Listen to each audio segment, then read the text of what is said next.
na kagabue pale. Sasa luxury haiwezi kuwa sawa na football. Unakuja boti bure, hoteli bure, na tutahakikishia wanaondoka kesho kutwa watapata boti kwa haraka. Zaidi ya uguyo na game cha Mo.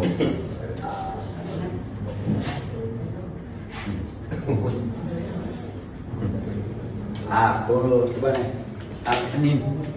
Unacheza na nani? Unacheza na Singida Black Stars. Tuna mtu huyo anaikumbuka. Unacheza na Singida Black Stars. Mama kwa makini unaweza kumkosea. Ndio bwana. Umesikia wanasema kwamba hawa wanabadilisha sana majina. Huyo alikuwa Mzizima. Hajakuwa Azam. Mzizima ilikuwa timu ya wafanya. Wewe ulikuwa Queens Football Club. Ukuja kuwa Sunderland. Wewe ukuja kuwa Young African Sports Club toka mwaka 1900 na huko. 1900 na ngapi? Sasa kuna tano shehe. Hizo ni hatua za ukuaji. Huyu anabadilika kila leo. Ndio hapo.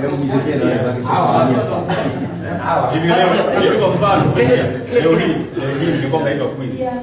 Kwa hiyo kesho tunacheza. Maana yake kwa tumeuona. Kama bado ungekuwa sababu kuna wachezaji wa huyu wako kwako. Na wewe una wachezaji wako kwako. Yaani mechi inakuwa hata wao mmoja. Hii vita pesa kuingilia ya Ismail na Suma. Hata hii zamani Simba alika na Bakari. Sasa subiri ni nao. Mimi nimekuwa